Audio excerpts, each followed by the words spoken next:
Fala, moçada, beleza?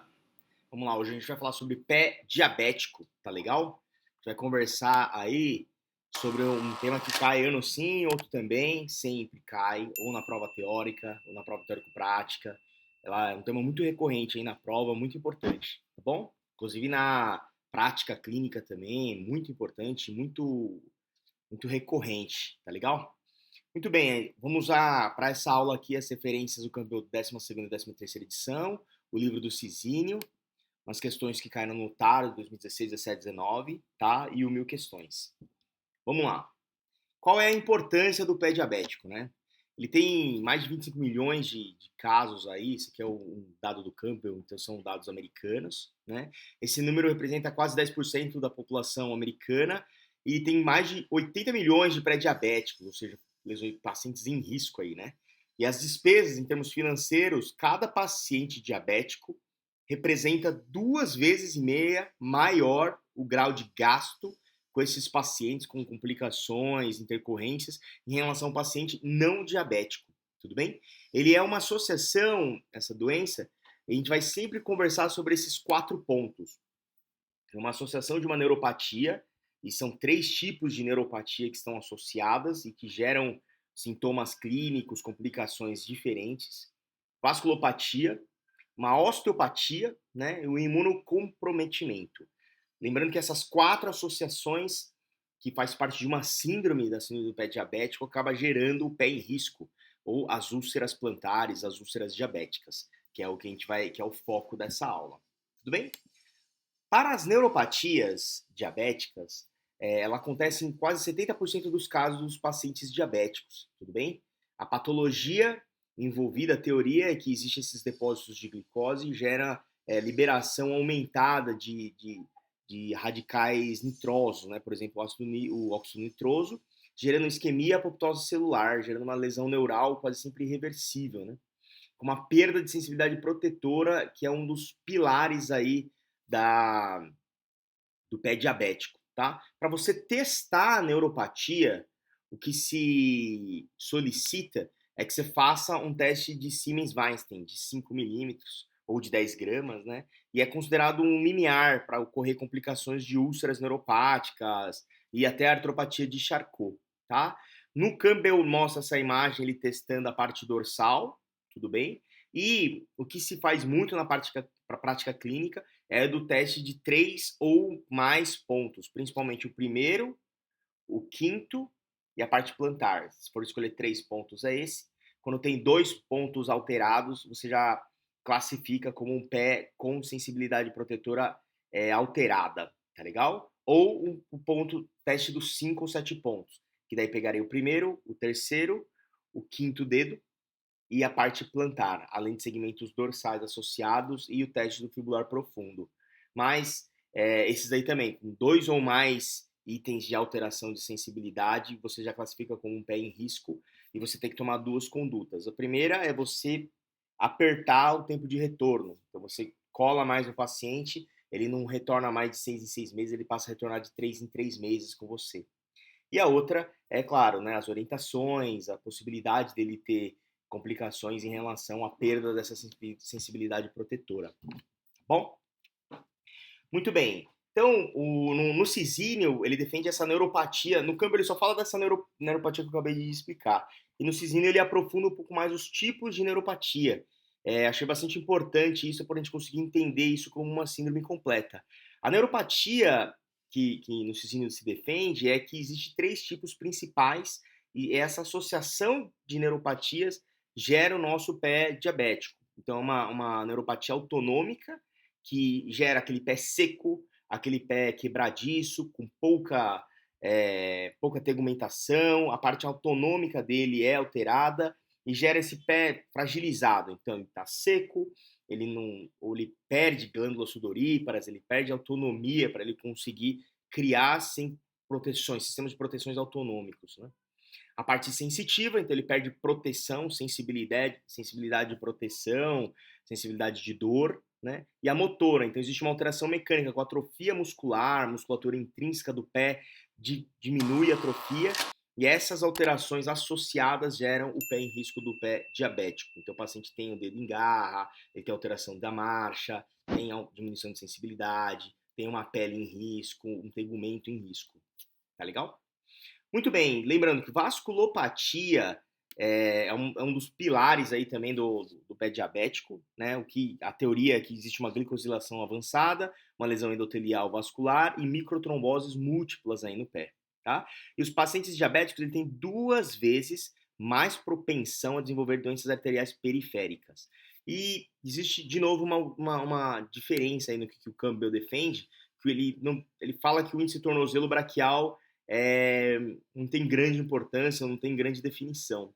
Diferente que o Cisínio fala que o índice tornozelo braquial ele é muito importante para você definir prognóstico de cicatrização de feridas, tá bom? Então, até você indicar ou não indicar um procedimento cirúrgico, ele vai pelo índice tornozelo braquial, tá legal? Então, acima de 0,45 no índice sistólico tornozelo braquial, é um sinal de bom prognóstico em termos de cicatrização.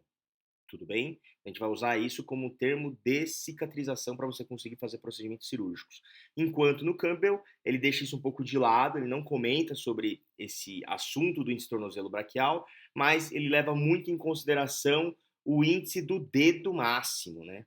Que são considerados como mais confiáveis em pacientes diabéticos. É esse o posicionamento do Campbell. Tá legal? Lembrando que a vasculopatia acaba gerando sinais clínicos, né? De hipotermia, essa pele seca associada mesmo com a neuropatia autonômica, atrofia, rachaduras, cria ainda mais uma situação de pé em risco. O terceiro ponto, o terceiro pilar é a osteopenia. Lembrando que isso aqui é um parágrafo do Campbell que ele compara em relação à ossificação de ratos. A resistência mecânica dos calos ósseos formados nesses ratos testados diabéticos foram menores, assim como uma menor proliferação celular e menor rigidez mecânica no local da fratura. Além disso, o último pilar é o imunocomprometimento. Vamos lembrar que um pé diabético ele tem um defeito na resposta imunológica dos leucócitos, infecções, então ele tem mais chance de ter celulites, problemas de partes moles, infecções de repetição de partes moles, muito mais risco de osteomielite, 4 vezes maior o risco de osteomielite, 80% maior a chance de desenvolver uma celulite. Então, além de tudo, ele tem mais chance de sepse, maior chance de você não conseguir controlar a infecção nem localmente nem sistemicamente. Tudo isso por um problema de quimiotaxia celular, aderência de fagocitose. Então, todo o balanço imunológico do paciente diabético ele também é alterado. Legal? Tudo isso culmina, todas essas teorias, todos esses fatores de riscos, toda essa situação clínica, culmina para a gente pensar na parte ortopédica, principalmente a gente vai conversar sobre úlceras diabéticas, que desenvolvem úlceras geralmente apresentam uma combinação dessa neuropatia, então existe uma neuropatia, uma deformidade ou contratura articular por uma neuropatia muscular, mecânica, gerando aumento de pressão plantar e doença arterial periférica. Então, vamos lembrar sempre estas considerações. Então, existe um problema mecânico, existe um problema vascular, existe um problema neural e existe um problema associativo. Esta associação toda que a gente tem que combater, a gente tem que correr atrás para conseguir tratar bem e tomar as melhores decisões desses pacientes diabéticos. Tá legal? Muito bem. Como que é a classificação? Qual que é a classificação mais utilizada? Essa classificação de Wagner. Esse aqui é o quadro do Campbell. Ele classifica do grau 0 ao grau 5. Grau 0, um risco à pele. No grau 1, uma úlcera superficial. O que ele chama de superficial? Você vê pele subcutâneo, mas você ainda não tem exposição de nenhum segmento ósseo, tendão, fáscia, estrutura ligamentar, nada disso. Diferente no tipo 2, em que tendões, fáscias, osso já pode ser já são lesões profundas e ele já tem exposição dessas estruturas mais nobres aí do segmento ortopédico. No grau 3 são infecções, no grau 4 do Campbell ele defende essa gangrena parcial e no grau 5 essa gangrena mais extensa. No Cisínio tem de novo uma outra diferença. No grau 4 em relação ao grau 5 ele faz uma diferenciação, tá? O grau 4 o Cisínio coloca como uma gangrena de antepé, e no grau 5, uma gangrena de todo o pé, ou mais do que o antepé, tá legal? Enquanto no Campbell ele deixa isso como uma gangrena parcial, ou o grau 5 uma gangrena mais extensa, ou seja, um pouco mais subjetiva aí a maneira como ele coloca no livro, tá bom? Vamos lá, então. Então, nas lesões do tipo 1 e no tipo 2, o que você vai ver? Você vai ver uma superfície é, acometida. No tipo 2, ele é mais profundo, pega face, tendão. E no tipo 3, em especial, é uma tipo 1, tipo 2, mas com associação de infecção. Quando ele infecta, é o que a gente consegue enxergar aqui, ó. Tá vendo um raio-x com uma lesão osteolítica, a gente consegue ver um sequestro ósseo, tanto da falange proximal quanto da falange distal, uma destruição óssea mostrando pra gente um sinal infeccioso, uma provável osteomielite, é um grau 3 de Wagner. Como é que pode cair isso pra gente aí? Vamos treinar. O pé diabético, segundo a classificação de Wagner, a osteomielite está presente a partir de qual grau? Então, qual grau? Lembrando, grau 0 é o pé em risco? Não. O grau 1 é o paciente com uma úlcera superficial? Não é esse. No grau 2, ele tem uma úlcera profunda, com tendão, pele acometida, tendão, ligamento, até o osso pode estar exposto, mas sem infecção. A hora que a infecção aparece, ou seja, o abscesso, o sequestro, a osteomielite, seria o grau 3, alternativa D. Tá bom? E no grau 4, no grau 5, lembrando, gangrena do antepé, grau 4, e no gangrena a mais que o antepé seria o grau 5. Beleza? Muito bem. Presta atenção, então, olha só como pode cai muito classificação de Wagner na prova, né? Olha só como ele é recorrente, esse tema, o quanto ele tem importância e quanto você também tem que tomar cuidado. Olha só essa questão. Segundo Wagner, a úlcera no antepé profunda com exposição óssea e osteomielite é classificada em qual grau? Muito cuidado, quando ele fala de uma úlcera no antepé profunda, ele coloca algumas palavras-chave que podem te confundir. A úlcera no antepé não é a gangrena no antepé, tá? Então, úlcera no antepé, por enquanto, pode ser qualquer coisa. Pode ser 1, 2, pode ser qualquer coisa. Quando ele fala de lesões profundas, ele está querendo te empurrar para uma tipo 3. E a exposição óssea com osteomielite, ele fala que é uma tipo 2, desculpa, na profunda, e a exposição óssea osteomielite para uma tipo 3, tá legal? Então, a questão é, será que é uma tipo 3 porque tem osteomielite? Ou além da osteomielite, ele também tem uma gangrena no antepé? Lembra assim, úlcera no antepé pode ser até uma grau 1, tá? Uma gangrena do antepé é que é uma grau 4. Tá? A resposta aqui, alternativa C. A osteomielite, sinais infecciosos, é uma Wagner do tipo 3. Beleza, Kohara. Ótimo, então. E aí, como é que a gente vai tratar, então, esse paciente com um pé diabético?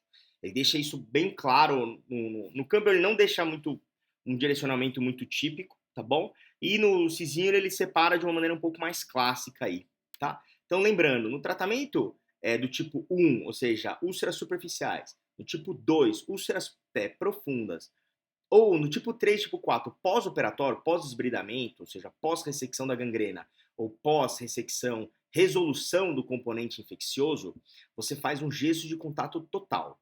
Né? Olha só como ele define isso dentro do campo. O gesso de contato total é o tratamento padrão, pois reduz as cargas plantares mais eficientemente do que as botas de gesso. E as taxas de recorrência também podem ser com deformidades severas se não forem corrigidas cirurgicamente. Então lembra, né? Ele é muito bom, é isso que ele defende. A recorrência, entretanto, também é alta se você não corrigir os outros componentes, tá legal? Que outros tipos de tratamento que ele coloca pra gente? O curativo a vácuo, que pode melhorar a cicatrização da ferida. Quem tem experiência com curativo a vácuo aí já deve ter percebido o quanto ele faz milagre, né? Lembrando que a ideia, ele tem uma ótima resposta, principalmente para feridas superficiais aí, né?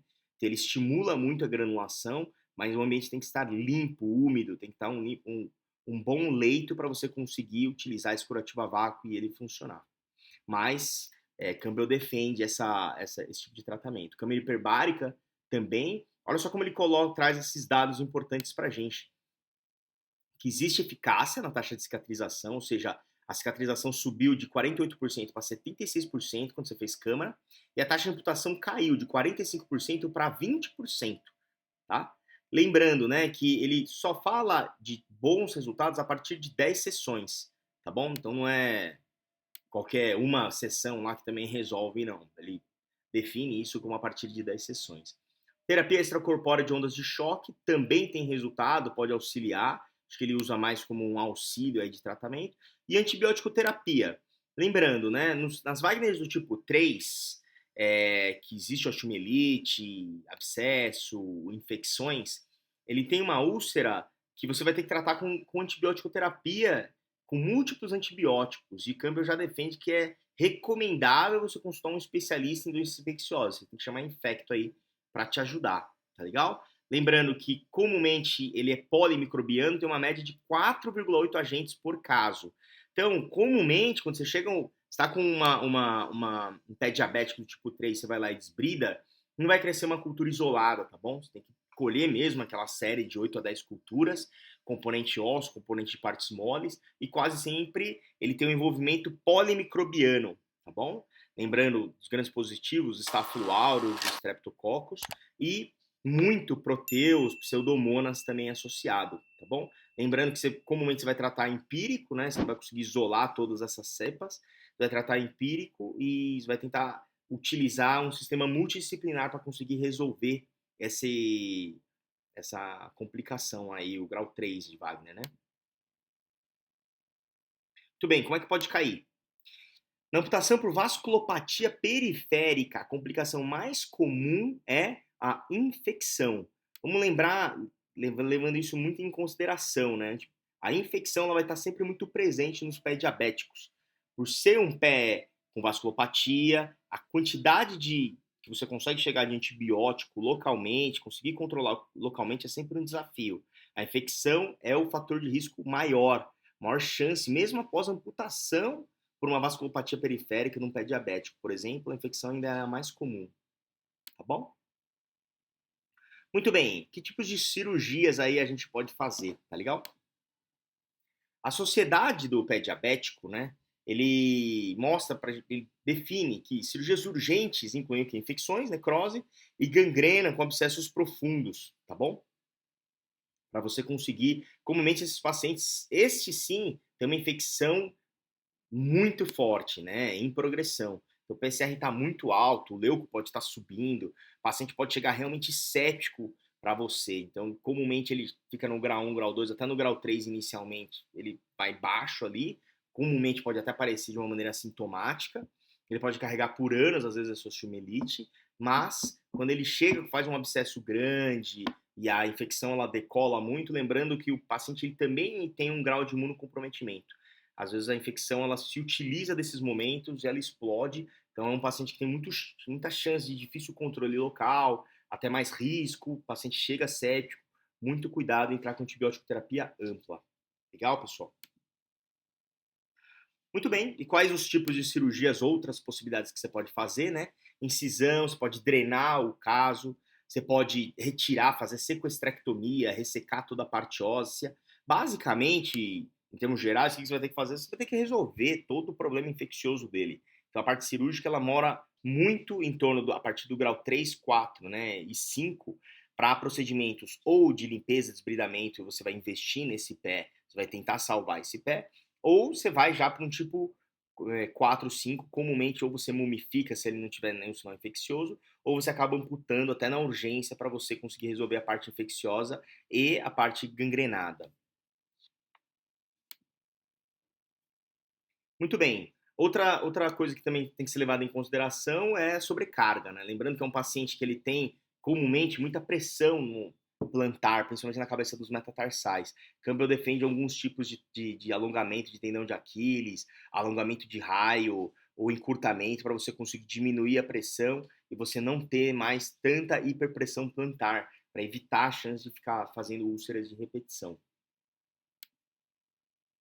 Tá bom? Então vamos falar alguns tipos de amputações, em especial para o tipo 3 de difícil controle, tipo 4 que é a gangrena do pé, ou tipo 5 da gangrena do pé todo, tudo bem? Isso aqui é uma imagem do Campbell, vamos lembrar os tipos de amputações ao nível do pé. A amputação do tipo Syme é logo no tornozelo, a amputação de Chopard é na articulação de Chopard, né? Então talocalcânea para frente a gente leva embora.